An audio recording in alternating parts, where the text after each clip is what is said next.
Olá pessoal, eu sou Marcelo Apson e sejam bem-vindos ao canal Literário. Pessoal, hoje resolvi fazer um vídeo um pouquinho diferente, em linha aí com alguns vídeos passados, mas adicionando algumas coisas. Hoje eu vou comentar um pouquinho das minhas leituras em andamento, bem como aquelas que eu planejo até o final do ano. Temos essa modesta pilha aqui, mas calma que eu vou explicar tudo, eu não espero ler tudo isso até o final do ano.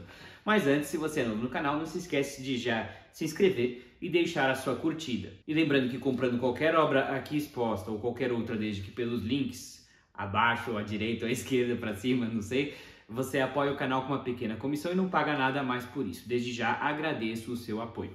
Pessoal, vou ser muito sincero com vocês, eu estava numa fase aí, uma espécie de ressaca literária, eu estava lendo, mas não com aquela frequência que eu costumava ter. Isso é perfeitamente normal, acompanho outros booktubers e venho aqui dizer também que pode parecer que eu leio muito, mas não é tudo isso que vocês estão pensando. Tudo vai ser explicado aqui com calma. Vou começar aqui falando um pouquinho das leituras em andamento, mais fácil começar pelas quais eu já terminei ou estou em vias de terminar. Eu já falei aqui extensamente de Totem e Tabu de Freud, então não vou comentar aqui, só quero dizer que eu terminei, uma leitura fascinante. Recomendo a todos. O Freud, né, pai da psicanálise, ele escrevia para todo tipo de público, não apenas para os psicanalistas. Aqui temos a obra Totem e Tabu, da qual fiz uma resenha, vou deixar o link aqui embaixo, tem mais de meia hora. Foi uma leitura transformadora que orientou outras leituras e eu não imaginava o quanto que ela poderia me ajudar nas resenhas de livros. Sim, isso mesmo, a próxima já vai ter algumas referências psicanalíticas nas obras, fiquem ligados. O link vai estar aqui, tá? Altamente recomendo. Com base no Freud, como eu já falei nos outros vídeos, né? Eu adquiri esses outros livros em inglês. O Fraser aqui, The Golden Bough, né? James George Fraser, um grande antropólogo escocês. E que, de novo, quer dizer, em linha do Freud, eu não imaginava o quanto que essa obra poderia me auxiliar nas resenhas, e ela está sim me auxiliando. Eu só li apenas 10%, é isso que eu ia falar. Eu não espero terminar isso tudo aqui, tem mais de 800 páginas, né, até o final do ano, e nem acho que esse é o objetivo. Esse é um livro aqui de não ficção, e eu acho que é um livro que perfeitamente é possível você ler muito aos poucos, e saboreando, por que não, né, a leitura. Aqui ele vai fazer uma análise de diversas culturas e tribos indígenas, e a gente vai se surpreender ao perceber como todos esses costumes são similares aos ocidentais. A gente às vezes pode ter esse preconceito, né, de pensar que nossos costumes são diferentes dos povos indígenas. Hoje, evidentemente, esse tipo de preconceito diminuiu muito, né? Aqui ele ainda chama os indígenas de selvagens. Por outro lado, eu acho que ele ainda tem uma conclusão, não cheguei lá ainda, mas que nós, se eles são selvagens, nós somos iguais ou ainda mais selvagens. Não somos nada diferentes. Mais uma leitura interessantíssima aqui, uma análise dos costumes, de magia, né, demônios, espíritos, tudo sob o ponto de vista evidentemente antropológico, nada de misticismo aqui, mas que tá me orientando aqui nas resenhas. Fiquem ligados que isso aqui vai aparecer nas próximas. E essa leitura aqui, como eu já falei aqui, é um livro de 1940 e alguma coisa aqui, né, Ritual, né, Ritual, do Theodor Reik, discípulo do Freud. Esse aqui eu já estou terminando, esse sim eu devo terminar muito em breve, e ele vai fazer uma análise psicanalítica, né, do Velho Testamento ou da Torá, e eu estou simplesmente adorando. Eu ainda vou ver se eu faço resenha desse aqui ou não, tá, pessoal? Porque esse é um livro completamente fora de circulação, né? Ele está bem amarelado aqui, deixa eu mostrar aqui para vocês, né? Mas uma leitura fascinante. Talvez eu faça, porque não, um vídeo explicando, e aí também vocês não precisam ler, eu já dou uma espécie de um resumo, né? E com certeza também, todo esse grupo de livros aí tá me orientando muito nas resenhas. Esse aqui sim, ele não é tão longo, eu tô em vias aqui de terminar. E aí talvez eu vá fazer um vídeo exclusivo desse aqui. Agora, eu acabei me desviando um pouco, né, do foco do canal, que é a ficção, né? Mas acho que por uma boa causa. E para eu poder talvez melhorar minhas resenhas, né, adicionar aí perspectivas antropológicas e psicanalíticas que estão por vir na próxima resenha de O Diabo, né? Já postei aqui no Instagram. Essa é uma leitura que está em andamento, é bem curtinho, né, pessoal, aqui da Marina Tsvetaeva, e eu confesso que essa é uma leitura que no começo Tava demorando um pouquinho para engrenar, mas agora me engrenou e ele é um livro mais curto ainda do que parece, porque ele é apenas metade disso aqui. Como assim, Marcelo? Metade? Sim. Isso aqui é uma edição bilíngue, em russo e português. Deixa eu aproximar da câmera, espero que vocês consigam ver o que eu estou vendo, né? E é muito interessante para quem gosta de línguas, como eu. O russo, né, aqui do lado, mas eu não, gente, eu falo algumas palavrinhas, sei ler cirílico, mas assim, não consigo nem ler uma frase inteira aqui, eu consigo, mas não entendo nada, né? Mas eu comecei a me interessar mais ainda por essa leitura, né, O Diabo, aqui de Marina Tsvetaeva, depois de ler um pouquinho sobre a vida dela, né, na resenha, deve ser a próxima resenha, tá, pessoal, porque eu tô acabando esse livro, eu vou falar um pouco da vida dessa grande autora, uma vida muito dura e difícil, diga-se de passagem. E me chamou a atenção o título, né? Acho que é engraçado, que ainda vou mostrar o outro que eu ainda devo ler. E eu não sei, mas esses temas de diabo, inferno, estão me fascinando, assim, né? Tanto pela psicanálise como na ficção, né?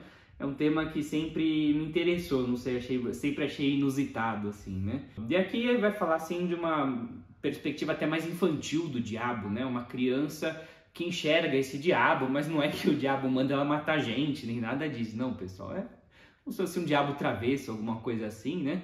Mas mais do que isso, talvez ele represente esse amadurecimento da menina, né? No sentido de questionar a realidade. Eu gostei muito, eu vou falar isso mais na resenha, do momento que ela fala assim, por que será que eu encontro sempre o diabo, né? No quarto da minha irmã. E ela é uma garota de 7 anos, a irmã tem uns 17. E não é nada disso que vocês podem pensar, porque ela já, né, talvez namora, não sei o que, não, nada disso. É porque o quarto da irmã está repleto de livros e ela vai constantemente nesse quarto ler os livros, como se fosse a árvore do conhecimento do bem e do mal, né? Ou seja, então ela é exposta a outros tipos de experiências pelos livros, não necessariamente a religiosa, da qual ela talvez foi mais doutrinada, e isso acaba transformando ela, né? Trazendo esse diabo para perto dela, mas o diabo do conhecimento, no sentido de talvez um ceticismo, alguma coisa assim. Tá bastante interessante essa leitura, por uma leitura bem curta, eu tô até que me surpreendendo bastante, eu não esperava tanto dela. Bom, temos aqui também uma leitura aqui que já está próximo da metade, né? A Pele de Onagro, de Honoré de Balzac. E o Balzac é um autor que eu descobri meio recentemente, né? Bom, ele é obviamente bem antigo aí, né, 1799 que ele nasceu, mas como eu já falei, ele fez o La Comédie Humaine, né, a Comédia Humana, um compêndio aí de uns 90 romances, alguma coisa assim, que ele trabalhou a vida inteira, quer dizer, a comédia humana, ele quis meio que analisar o ser humano, né? Isso me fascinou, assim, não só a mim, evidentemente aí vários críticos. Parece que um tema, assim, da obra do Balzac, eu não posso falar quase nada, eu acho, né? Porque eu tô lendo esse livro, eu vi um filme ali, o Ilusões Perdidas, adorei, super recomendo. Mas ele parece que um tema recorrente dele é esse mostrar, assim, a vida dos prazeres. Mas, obviamente, que não necessariamente ele quer fazer uma apologia a isso, ele quer, talvez muito pelo contrário, ele quer mostrar uma certa desilusão, assim que eu entendi, né, no filme Ilusões Perdidas, né, aquele filme tratava de um escritor ingênuo, né, jovem, e que vai do campo e de repente vai para Paris e a vida dele se transforma radicalmente lá, né, ele é exposto à grande metrópole, a todos os vícios possíveis, né, e não só os vícios, mas a política, ele se envolve muito com a imprensa, ele acaba conhecendo, digamos assim, a maldade, os vícios, toda aquela parte negativa do ser humano, isso acaba amadurecendo ele. E aqui parece que a Pele de Onagro aqui, né, vai seguir uma linha parecida aqui, né? O jovem Rafael está deprimido e ele está realmente a ponto de tirar sua própria vida, mas nisso ele acaba conhecendo aí um misterioso dono de uma loja de antiguidades que oferece para ele essa pele de onagro, que é uma pele de jumento, que vai garantir qualquer desejo para ele. E já podemos imaginar o que esse jovem Rafael vai pedir. As maiores festas, as maiores, não sei, talvez orgias, coisas do gênero assim, né? Mas eu ainda estou no começo aqui, onde ele ainda está, talvez, imagino eu, gostando dessas festas, mas vamos ver o que vai acontecer, ainda estou muito no começo. Mas é basicamente isso, né? Assim, ele estava deprimido, ele estava para baixo e pensou, né? Bom, ok, vamos dar uma última chance a essa pele de onagro, né? Ver se o prazer talvez vai redimi-lo, né? Mas tá interessante, porque ele vai tratar muito aqui dessa época da restauração, né? Onde a gente teve a Revolução Francesa, mas depois voltou a monarquia, né? E esse século XIX é marcado por esses tumultos sociais, né? Monarquistas contra republicanos, né? Enfim, movimentos sociais explodindo pela Europa inteira. Então os debates, isso é uma coisa que eu adoro ver, né? Debates muito acalorados. Hoje, ainda bem, eu acho, né? A gente não fala muito de voltar a uma monarquia, mas então você não vai ver muito esses debates, mas aqui sim. Agora, você não vê esses debates, mas você vê eles de outras maneiras, né? Hoje em dia, esquerda e direita, mas eu ainda acho também isso um pouco, talvez, raso, né? Falar esquerda e direita. Hoje está muito polarizado o negócio. Eu nem queria entrar em política aqui no vídeo, mas direita e esquerda são coisas muito amplas, assim, né, pra gente falar, isso é direita, isso é esquerda, né, você tem direitistas monarquistas, você tem republicanos, você tem gente no centro também, que não se identifica nem com um nem com o outro, você tem esquerda também republicana, e você tem esquerdas revolucionárias, então você tem aí um amplo espectro político que infelizmente hoje é muito polarizado, né, hoje ou é 880, né, não tem meio termo. Agora voltando, eu acho muito legal esses debates políticos que eu diria até que hoje a gente perdeu ele em certo aspecto, que aqui eram acho que mais profundos, né? Mas não sei, pelo menos acho que a gente evoluiu no sentido de que, bom, não sei, hoje não se fala muito em voltar a monarquias, mas sempre existe o risco aí de ditaduras, tanto de direita como de esquerda, e tem que levar isso em consideração. Enfim, uma leitura interessante, essa eu espero sim até o final do ano. E vou fazer depois alguma resenha, fiquem no aguardo.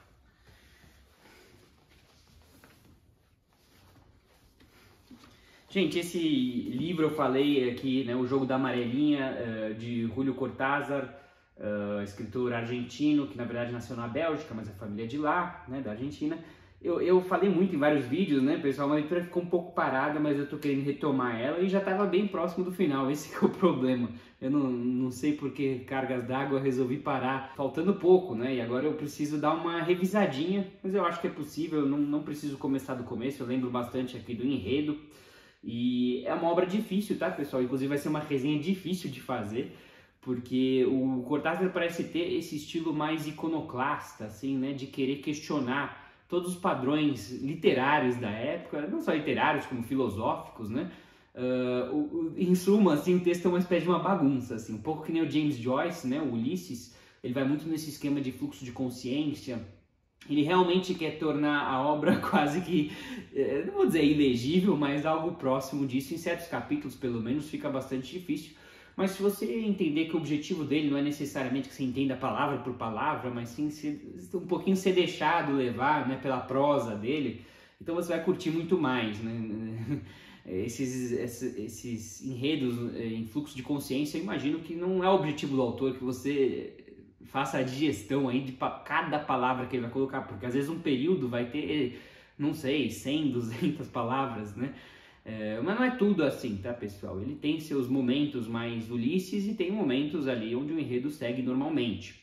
E, inclusive, talvez o nome, o Jogo da Amarelinha aqui, porque ele tem esse esquema de capítulos opcionais e que você tem que ficar pulando de um para o outro, assim. Agora, tratando um pouco do enredo, aqui eu acho que é muito legal, ele vai, assim, tratar de jovens expatriados, né, da Argentina, morando em Paris, lá no começo do século XX, e tentando fazer sua arte, assim, né, e vivendo naquele estilo de vida nada saudável, né, assim, numa pobreza abjeta, não se importando em se precisar dormir na rua, fumando, bebendo, não sei, enfim, mas tudo em nome da arte, assim, né, cada um quer fazer sua arte, escrever um livro, uma poesia, uma música, né, são um círculo de artistas, cada um quer ter artistas plásticos no círculo, né? E as discussões deles são incríveis, eu acho, assim, né? São discussões profundas. Eu acho admirável, assim, né? Numa época difícil, eles tentaram se focar na arte. E o Horácio, aqui, o protagonista, ele é um homem extremamente cínico, né? Ele tem essa atitude, talvez, do próprio autor, não sei se é uma autobiografia ali, mas é uma espécie de iconoclasta, no sentido de não aceitar nenhum padrão nem nada, questionar tudo, E ele é uma pessoa extremamente desagradável, esse Horácio, o que torna a narrativa muito interessante. É difícil, as pessoas têm dificuldade de ser amigo dele, de tão difícil que ele é como pessoa, assim. Ele não tá meio que nem aí pra nada. A namorada dele também é uma relação vai e vem, mas é aquele tipo de romance também, né? Ele com a namorada, muito intenso, né? Ao mesmo tempo que é muito intenso, por talvez ser muito intenso, ele tem muito esse vai e vem, né? É uma obra muito metalinguística também, né? No sentido de tentar avaliar o que constitui um romance, né? O que é uma grande obra literária. E aqui existe talvez uma espécie de um alter ego do autor, né? O tal de Morelli. Eu até lembro que eu comecei a ler esse livro, e aí esse Horácio falava, porque Morelli diz na página tal, que tal e tal e tal. Eu falei, puxa, esse Morelli deve ser um gênio, né? Até eu descobri que, ok, existem Morellis por aí, mas não é nenhum desses que o autor se refere. Senão um Morelli fictício ali, que ele mesmo inventou, um escritor que inclusive é um personagem aqui da narrativa e que talvez orienta um pouco, né, essa nova literatura, né? Eu lembro muito bem de uma frase assim, que ele falou qualquer coisa assim, que a gente tinha que jogar todos os padrões pela janela. Nós tínhamos que jogar nós mesmos e a janela pela janela, algo do gênero, assim, quer dizer, a gente tinha que questionar tudo e fazer tudo do zero, né? E nisso talvez ele quer um pouco justificar, né, a sua prosa bastante diferente aqui, né? Eu vou comentar muito sobre isso. Essa é uma obra bastante fragmentária, né, propositadamente, mas não por isso menos interessante. Bom, pessoal, e as leituras aqui que eu selecionei para o final do ano, quer dizer, se eu terminar, eu não sei se eu vou terminar tudo isso, né? Eu pelo menos espero os de ficção sim terminar, tá, pessoal? Os que eu já comecei, A Pele de Onagro, curtinho, né? O da Marina Tsvetaeva também, já estou por terminar. O Jogo da Amarelinha, como eu comecei, é uma obra, um calhamaço, eu gostaria muito de terminar até o final do ano, eu acho que isso tranquilo. Inclusive já li uma boa parte dele. E eu ainda pretendo ler outros livros curtos, né, para fazer as resenhas aqui. Mas eu andei pensando, né, pessoal, e assim, eu gostaria de priorizar um pouco vocês também, né? Eu ainda tô para fazer alguns vídeos nesse sentido, mas não sei se vocês, meus queridos inscritos, sabem, mas assim, Dostoiévski parece que é o maior sucesso aqui do canal. Eu vou até deixar o link aqui do meu vídeo mais famoso, é o dos irmãos Karamazov, né? E realmente cada resenha que eu ponho do Dostoiévski sempre tem um grande sucesso, né? Eu falei, poxa, acho que, não sei, talvez o pessoal aqui prefere Dostoiévski, e por mim é um escritor que eu admiro muito. Não sei se talvez é o escritor o qual eu mais talvez estudei e tive mais aptidão para fazer as resenhas, então pensei, de todo modo, qualquer que seja a razão, falei, vamos pôr mais um aqui. E o que estava faltando aqui dos calhamaços, pelo menos do Dostoiévski, é Os Demônios, né? Que já está aqui há um tempo, né? Foi uma sugestão de um inscrito de eu fazer a resenha. Inclusive está na lista, eu cheguei a fazer uma lista, 12 livros para 2022, que provavelmente eu não vou conseguir todos, mas eu acho que até que eu estou orgulhoso. Acho que se eu conseguir terminar mais esses aqui que eu tenho, eu vou ter concluído alguma parte da lista. Agora, é o calhamaço que faltava, né, Os Demônios, porque eu já fiz aqui no canal Os Irmãos Karamazov, O Idiota, Crime e Castigo, enfim, outras obras intermediárias como O Jogador. Eu já li do Dostoiévski, acho que essa aqui é talvez o último calhamaço, agora não sei se me corrija se eu estiver errado. E aqui, Os Demônios, parece que ele vai tratar muito do niilismo, né? Um tema que já foi discutido aqui bastante lá atrás no canal, no começo dele. Eu, inclusive, fiz uma resenha, né, de Pais e Filhos de Turgenev, que vai tratar muito desse assunto, né, do niilismo, né? Essa obra Pais e Filhos, vou deixar o link, inclusive, aqui para quem quiser conferir. E, voltando um pouco, né, no Dostoiévski, a gente sabe que a obra O Idiota, que eu também fiz resenha, vou deixar aqui as resenhas do Dostoiévski para quem quiser ver. Ele vai tratar muito, assim, desse tema, né, cristianismo versus niilismo, né? Os Irmãos Karamazov, na verdade, todas as obras do Dostoiévski tratam isso, mas até que eu senti que O Idiota e também Os Irmãos Karamazov tratam mais a fundo disso, né? A gente sabe que o Dostoiévski, ele era um cristão ortodoxo, convicto, né, fervoroso.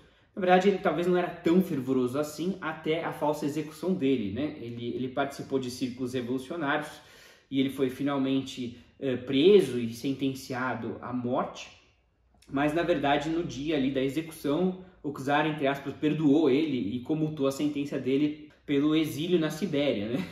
Mas o fato é que esse episódio onde ele esteve cara a cara com a morte inevitavelmente transformou, né, o autor numa pessoa muito religiosa. E a gente vê isso tanto no Idiota como nos Irmãos Karamazov, uma certa defesa do cristianismo ortodoxo e um ataque, muitas vezes velado, né, ao niilismo, né, ou seja, a crença de que os valores morais são subjetivos, tudo é uma construção social, né? E como ele bem pontua, né, nos Irmãos Karamazov, todo o problema disso é, se você não acredita em Deus, qual é a sua base moral, né? Aquela famosa pergunta, se Deus não existe, tudo é permitido, né? Aquele problema que foi discutido entre Ivan Karamazov e o Alyosha Karamazov, né, nos Irmãos Karamazov. Excelente parte ali excelente episódio. Evidentemente que não, hoje a gente sabe a resposta, quer dizer assim, existem pessoas que são ateias e nem por isso são assassinos, são, né? Aí você pode obviamente colocar seu argumento das vantagens e desvantagens de ter uma religião, uma base moral, mas a pergunta é muito válida, né? É uma pergunta que Nietzsche faz, né? Assim, quer dizer, como lidar com o niilismo, né? Como é que a gente pode desenvolver um sistema moral se não há uma base, né? Porque, bem ou mal, argumente-se para que lado quiser, o que a religião traz é uma espécie de uma base moral absoluta, né? Que ela alega ser divina. Isso traz, pelo menos, a facilidade de você dizer, bom, foi Deus disse isso, então esse é o código, esse é o, né? E no momento que você não tem isso, você é obrigado a desenvolver alguma coisa, né? E isso, não vou dizer aqui, não cabe a mim decidir se é melhor, se é pior, mas sim, com certeza é um desafio. Eu acho que é isso que eu queria chegar. É um desafio você definir. É óbvio que todo mundo sabe que não pode matar, não pode roubar, mas eu acho que pelo menos nas partes das minúcias fica difícil, né? Você desenvolver um código de leis, apesar de que todas as sociedades de hoje em dia já possuem esses códigos de leis nas maiores minúcias, né? Mas o ponto voltando aqui, é que o Dostoiévski, como fervoroso cristão, ele vai atacar, obviamente, esse sistema nihilista, né, que estava despontando na Rússia. Ele estava despontando, evidentemente, em resposta, né, ao iluminismo, porque não, que questionava tudo, né? Antes do iluminismo, as respostas eram dadas pela igreja, e a igreja comandava, né, o saber, o conhecimento, tinha muita censura, e o niilismo começou a questionar tudo isso. Não necessariamente ele virou ateu de uma hora para outra. Muitos iluministas eram cristãos religiosos, mas eles foram evidentemente se modernizando, né? Aceitando talvez mais a ciência e apreciando o questionamento e o saber. Não que a igreja de hoje também não o faça, mas pelo menos naquela época certamente havia uma restrição a tudo isso, né? Mas voltando aqui no niilismo, ele era uma resposta também ao autoritarismo do czarismo, né? Quer dizer, a Rússia viveu esse czarismo, aí dinastias e dinastias de czares, que eram monarcas absolutas, né? Monarcas absolutistas. Se você, por exemplo, pegar uma Inglaterra, você já tinha uma monarquia parlamentarista há muito tempo, né? Então, por mais que tinha um rei, tinha um poder moderador, mas na Rússia não, o czar era a palavra final.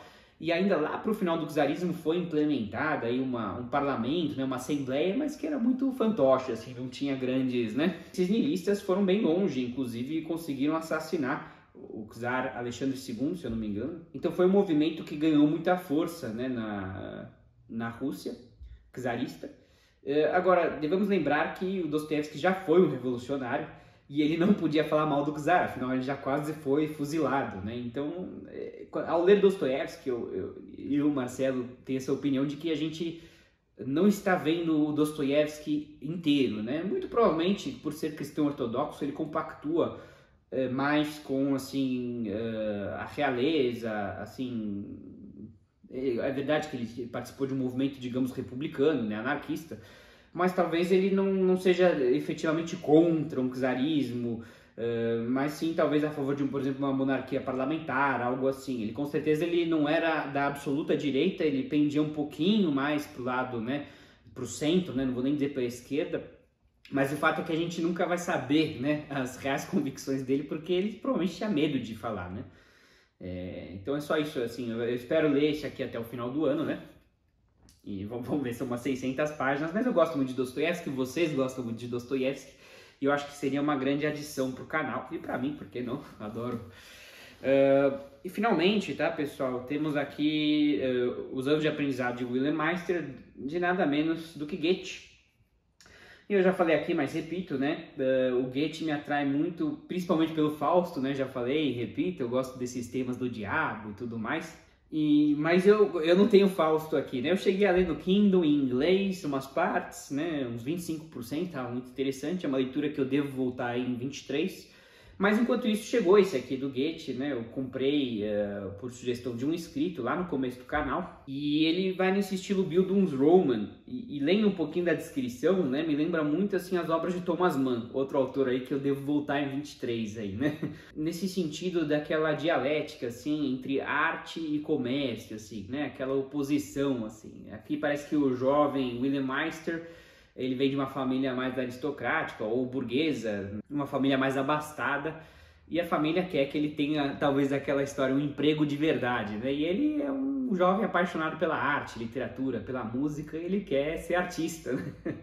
E eu acho isso muito legal, é um tema muito explorado pelo Thomas Mann.